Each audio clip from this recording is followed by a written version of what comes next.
নমস্কার ভক্তরা, জয় শ্রীকৃষ্ণ। রাধে রাধে ভক্তরা। উত্থান একাদশী ব্রত 2025 সালে কবে পালন করতে হবে?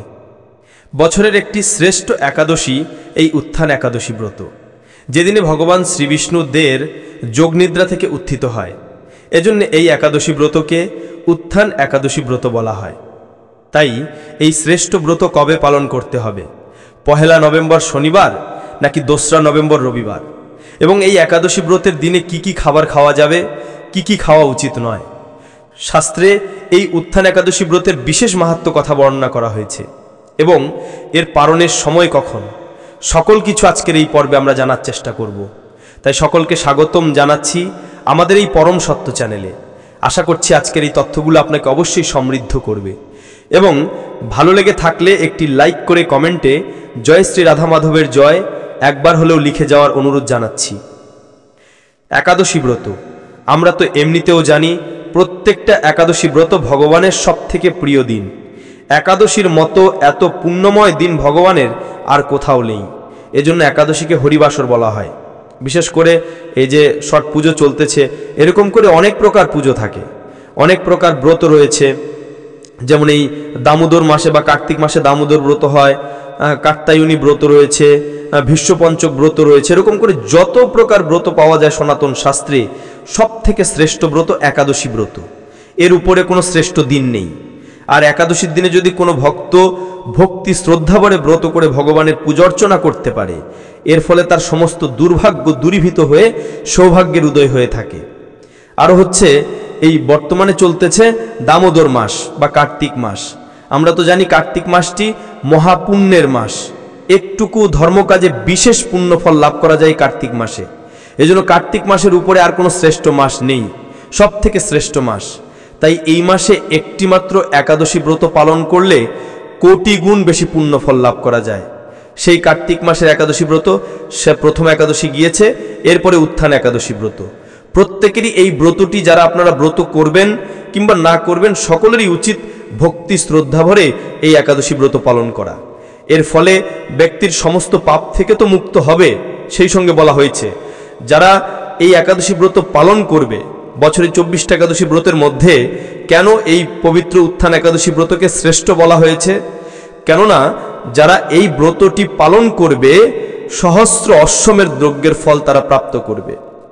একটা অশ্বমেধ যজ্ঞ করতে গেলে সাধারণ কোনো মানুষ এই অশ্বমেধ যজ্ঞ করতে পারে না।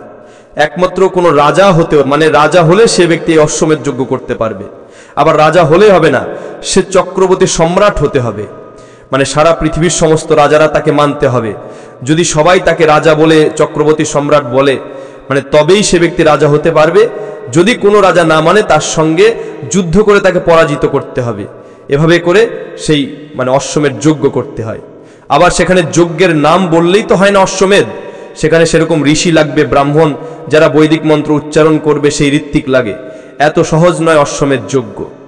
এবং সেই যে অশ্বকে সেই যজ্ঞের মধ্যে আহুতি দেওয়া হয়, সেই অশ্বটা যজ্ঞের মধ্যে থেকে একটা নতুন জীবন লাভ করে সেখান থেকে উঠে আসে। এ হচ্ছে বৈদিক যুগের যজ্ঞ। এই জন্য ত্রেথায়াং যজাত মুখায়া, ত্রেতা যুগে যজ্ঞ ছিল, কিন্তু সেই যজ্ঞ মহাপবিত্রময় যজ্ঞ। সাধারণ মানুষ অথবা রাজরাজারা তারা যজ্ঞ করানোর মাধ্যমেও জীবনের মনস্কামনা পূর্ণ করতে পারত। সেই বৈদিক যুগে সেরকম ঋষি ছিল, ব্রাহ্মণ ছিল। তো এরকম করে 1,000 অশ্বমেধ যজ্ঞ করা এতটা সহজ নয়। এক জীবনে কোনো রাজরাজারা 1,000 অশ্বমেধ যজ্ঞ করতে পারে না। এমনকি 100 অশ্বমেধ যজ্ঞ করাও খুবই কঠিন। তাই এরকম 1,000 অশ্বমেধ যজ্ঞ করলে যে ফল হয়, শুধুমাত্র একটি এই পবিত্র উত্থান একাদশী ব্রত পালন করলে সেই সমান পুণ্যফল প্রাপ্ত করা যায়। এটি স্কন্দ পুরাণে এই ব্রত মাহাত্ম্য কথায় বলা হয়েছে। তাই এতটা গুরুত্বপূর্ণ এই একাদশী ব্রত। আর কার্তিক মাসের একাদশী ব্রত প্রত্যেকে ভক্তিভরে এই ব্রতটি পালন করবেন, কেননা মহাপুণ্যের মাস। এই মাসে অনেক বিশেষ বিশেষ কাহিনী এই কার্তিক মাসে কিন্তু শাস্ত্রে পাওয়া যায়। তার মধ্যে একটা কাহিনী হচ্ছে, এই মাসে ভগবান গোপীনাথ তার ভক্তকে ক্ষীর খাইয়েছিল। দেখেন ভগবানের প্রতি ভক্তি থাকলে কি হয়। ওই অযাচক বৃত্তি অবলম্বন করেছিল ভগবান। ভগবানের একজন ভক্ত, নাম ছিল মাধবেন্দ্র পুরীপাদ। এই যে আমরা বর্তমানে রাধাকৃষ্ণের পুজো করি, এই পুজো কিন্তু বৈদিক যুগে হতো না। রাধাকৃষ্ণের পুজো শুধুমাত্র লক্ষ্মীনারায়ণের পুজো করা হতো এবং কৃষ্ণের পুজো হতো, তাও একাকী কৃষ্ণ মূর্তির। রাধারানী এবং কৃষ্ণের পুজো কিন্তু হতো না আদৌ, কেননা জগতের সবাই রাধারানীকে খারাপ বলে জানতো। ও হচ্ছে কলঙ্কিনী মেয়ে, ওর পুজো করা যাবে না, এরকম করে সে রাধারানীর পুজো করতো না। লক্ষ্মীনারায়ণের পুজো সব থেকে বেশি প্রচলিত ছিল। কিন্তু এই মাধবেন্দ্র পুরীপাদ, চৈতন্য মহাপ্রভুর গুরুদেব হচ্ছে ঈশ্বরচন্দ্র পুরীপাদ, আর ঈশ্বরচন্দ্র পুরীপাদের গুরুদেব হচ্ছে এই মাধবেন্দ্র পুরীপাদ। এই মাধবেন্দ্র পুরীপাদের দামোদর মাসের একটা কাহিনী এরকম পাওয়া যায় যে সেই মাধবেন্দ্র পুরীপাদকে ভগবান স্বপ্নে দেখিয়েছে যে মাধবেন্দ্র, আমার প্রচণ্ড গরমের শরীর খুবই জ্বালাপোড়া করছে, তো তুমি যাও মলয়ধস পর্বত থেকে চন্দন নিয়ে আসো, আর সেই চন্দন আমার শরীরে যদি মাখা হয়, এই যে কপালে চন্দন লেপন করা হয়, কেন করা হয়? এতে শরীরটা ঠান্ডা হয়। চন্দন মাখাইলে শরীর খুবই শীতল থাকে, ঠান্ডা থাকে, এই জন্য কপালে ভক্তরা দেখবেন চন্দন মাখে।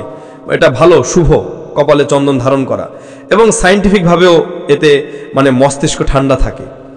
তো মলয়দশ পর্বত থেকে চন্দন আনতে গিয়েছেন সে মাধবেন্দ্র পুরীপাদ, নামকরা ভক্ত, জীবনে অযাচক বৃত্তি অবলম্বন করেছেন। অযাচক বৃত্তি হচ্ছে, একটা হচ্ছে ভিক্ষা বৃত্তি, আমি ভিক্ষা করে জীবনযাপন করব, আমার মধ্যে কোনো অহংকার থাকবে না, নিজের ইনকাম বলে কিছু থাকবে না, অর্থের অহংকার আলার মধ্যে থাকবে, আমি ভগবানের নাম করব এবং ভিক্ষাবৃত্তি করে জীবনযাপন করব। এটা হচ্ছে একটা বৃত্তি। আর একটা বৃত্তি হচ্ছে অযাচক বৃত্তি। এই ভিক্ষাবৃত্তির থেকেও আরও অনেক কঠিন। কীরকম?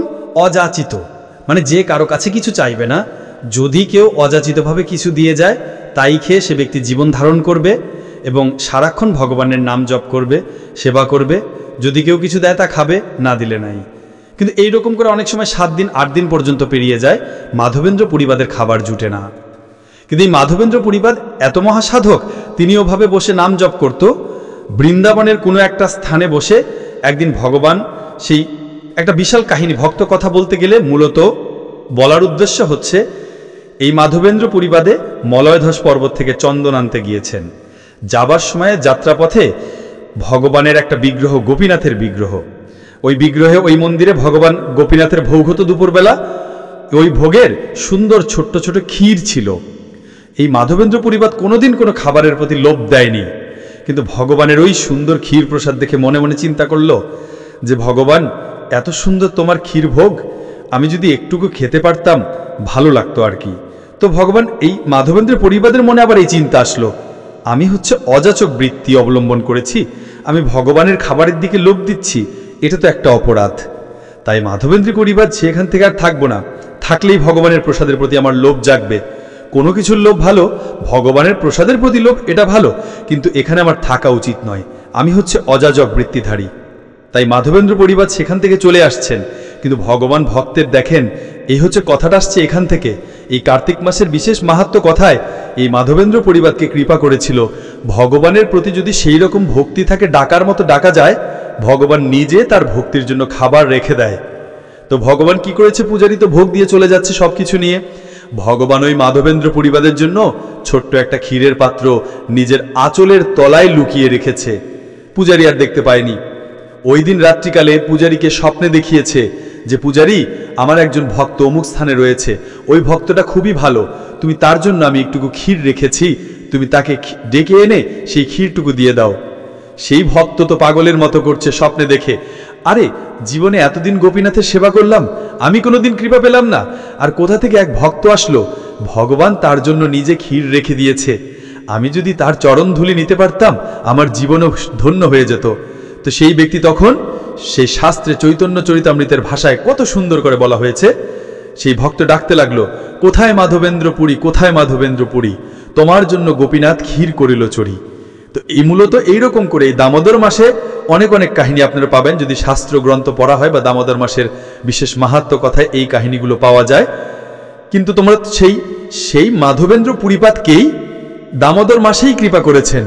আরও তো সেই বিখ্যাত কাহিনী, কেন দামোদর নাম হয়েছে? কেন ভগবানকে এই জন্য ভক্ত এবং ভগবানের মিলন হয়েছে এই মাসে।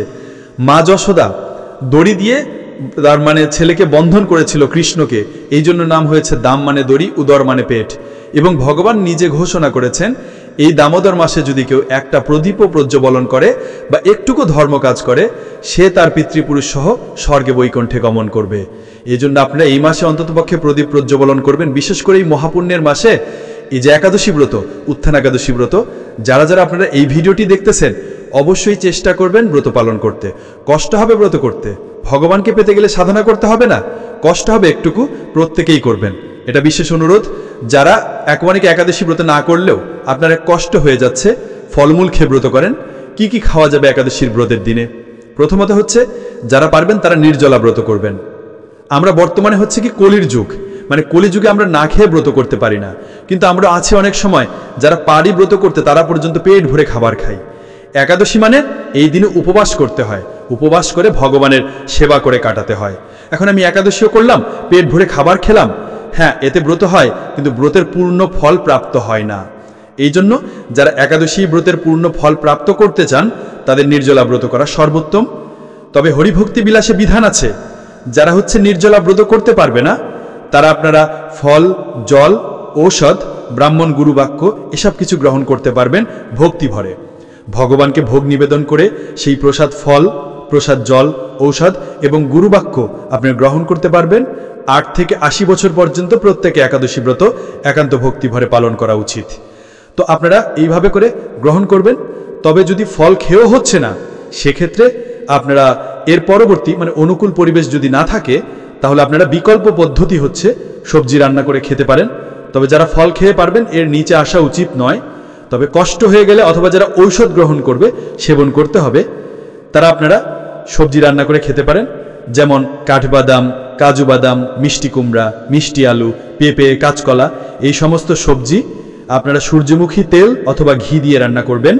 ভগবানকে ভোগ নিবেদন করে ভক্তি ভরে সেই প্রসাদ গ্রহণ করতে পারেন। তবে মূলত অনেকে প্রশ্ন করে, একজনকে দেখলাম একটা প্রশ্ন করেছে যে এই দামোদর মাসে, এমনিতে দামোদর মাস, এই মাসে ব্রত রয়েছে আলাদা, দামোদর ব্রত বা কার্তিক ব্রত, এই একাদশীর দিনে গাজর সিদ্ধ করে খাওয়া যাবে কিনা? না, দামোদর মাসে গাজর খাওয়া যায় না, আর একাদশীর দিন তো একান্তই নিষিদ্ধ। তো সুতরাং একাদশীর দিনে কিন্তু গাজর খাওয়া যাবে না। আর এই একাদশীর ব্রত, এই যে বিশেষ করে উত্থান একাদশী ব্রত, একে বলা হয় আবার সেই বলি মহারাজের বলি প্রতিপদ বলা হয় এই একাদশীকে। কেন? আমরা তো সেই বলি মহারাজের বিখ্যাত কাহিনী জানি যে বলি মহারাজ ভগবানকে পাবার জন্য নিজের সর্বস্ব বিসর্জন দিয়েছেন ভগবানের চরণে। বলি ত্রিভুবন জয়ী ছিল, স্বর্গ, মর্ত, পাতাল, 3 লোক তিনি জয় করেছে, কিন্তু তার মধ্যে অহংকার ছিল, আমি বড় শক্তিমান, আমি এত বড় অধিপতি, এত কিছুর মালিক আমি। এই যে একটা অহংকার, তিনি ব্রাহ্মণদেরকে দান করতেছিল, যদিও বলি তার অহংকার ছিল, অহংকার থাকলেও ভগবানের প্রতি তার ঐকান্তিক নিষ্ঠা এবং ভক্তি ছিল, গুরুর প্রতি তার ঐকান্তিক ভক্তি ছিল। ব্রাহ্মণদেরকে তিনি সম্মান শ্রদ্ধা করতেন, কিন্তু তার ওই অহংকার ভগবান বিষ্ণু বামন রূপে তার অহংকার দমন করল। ত্রিপাদ ভূমি চাই, রাজা আমাকে ত্রিপাদ ভূমি দাও, তাতেই আমি সন্তুষ্ট। মহারাজ বলল, তোমাকে একটা রাজ্য দিয়ে দেব, ব্রাহ্মণ পুত্র, তোমাকে দেখে আমার ভক্তি এসেছে, তুমি একটা রাজ্য চাও, তো রাজ্য দিয়ে দেব, বলো ব্রাহ্মণ তুমি কি চাও। কিন্তু বামন অবতার শান্তভাবে উত্তর দিল যে মহারাজ আমার ত্রিপাদ ভূমি হলেই যথেষ্ট। তো তাই দিতে বলি মহারাজ রাজি হলো, কিন্তু তার গুরুদেব নিষেধ করেছিল যে বলি তুমি দান করো না, এ হচ্ছে ভগবান, তোমার সব কিছু ছিনিয়ে নেবে। কিন্তু এইখান থেকে বলি তিনি গুরুদেবকে নিষেধাজ্ঞা না মেনে গুরুদেবকে ত্যাগ করে রাখেন। এখান থেকে আরেকটা শিক্ষা, গুরু হচ্ছে ভগবানের সেবায় সে সহযোগিতা করবে, কিন্তু গুরুদেব যদি ভগবানের সেবায় বাধা প্রদান করে ওই গুরু ত্যাগ করা উচিত। গুরুদেবকে কখনো ত্যাগ করতে নেই, এটা অপরাধের। কিন্তু যদি গুরু সদ্গুরু হয়, কিন্তু যদি গুরুদেব ভগবানের সেবায় বাধা দিয়ে থাকে, তাকে ত্যাগ করে সদ্গুরু গ্রহণ করবেন, না হলে এটা আরেকটা অপরাধের। বলি মহারাজ তখন গুরুদেবের আজ্ঞাকে অমান্য করে, মানে গুরুদেবকে ত্যাগ করে ভগবানকে সবকিছু নান করে দিয়েছে। কিন্তু তৃতীয় যখন পা বের হলো, এক পায়ে ভগবান স্বর্গ দখল করলো, আর এক পায়ে মর্তলোক দখল করলো। তৃতীয় পা যখন বের হলো, তখন সেই পা কোথায় রাখবে? তখন ভগবান সেই ভগবানের উদ্দেশ্যে বলি মহারাজ নিজের মস্তককে দান করে দিল। ভগবান এত প্রসন্ন হয়েছে যে বলি তুমি জেনে বুঝে সর্বস্ব আমাকে দান করে দিলে, তো আবার তোমার মস্তক আমাকে দান করলে, আমি তোমাকে আশীর্বাদ করলাম, তুমি হবে পাতাল লোকের অধিপতি, রাজা হবে, এবং আমি স্বয়ং তোমার সেই দ্বাররক্ষী হয়ে থাকবো। দেখেন ভগবান তোমার দ্বাররক্ষী হয়ে থেকে তোমাকে পাহারা দিবে। বছরের একটা বিশেষ দিনে আমি তোমাকে দর্শন করতে যাব, আর সেই দিনটি হচ্ছে এই উত্থান একাদশী ব্রতের দিনে ভগবান যোগীনিদ্রা উত্থিত হয়ে সে সর্বপ্রথমে বলি মহারাজকে দর্শন দিতে যায়। এই জন্য মূলত এই একাদশীকে আবার বলি প্রতিপদ বলা হয়। তো এইভাবে করে সেই বলি প্রতুপদ বলি মহারাজের এই দিনে বলি মহারাজ ভগবানকে দর্শন করে থাকি বিশেষভাবে। তো এই জন্য মূলত সকল কিছু মিলিয়ে এই একাদশী ব্রতটি অত্যন্ত শুভ এবং মঙ্গলময় একটি দিন। তাই এই একাদশী ব্রতের দিনে প্রত্যেকেই ভক্তি ভরে ব্রত করবেন। এই রকম তথ্যমূলক ভিডিও নিয়মিত পেতে আমাদের চ্যানেলটিকে সাবস্ক্রাইব করে পাশে থাকা বেল বাটনটি অন করে রাখবেন, যাতে এই রকম তথ্যমূলক গুরুত্বপূর্ণ ভিডিও আপনারা নিয়মিত দেখতে পান। সকলে ভালো থাকবেন, সুস্থ থাকবেন। আপনার উপর ঈশ্বরের কৃপা সদা বর্ষিত হোক। জয় মা দুর্গা, জয় শ্রীকৃষ্ণ, রাধে রাধে।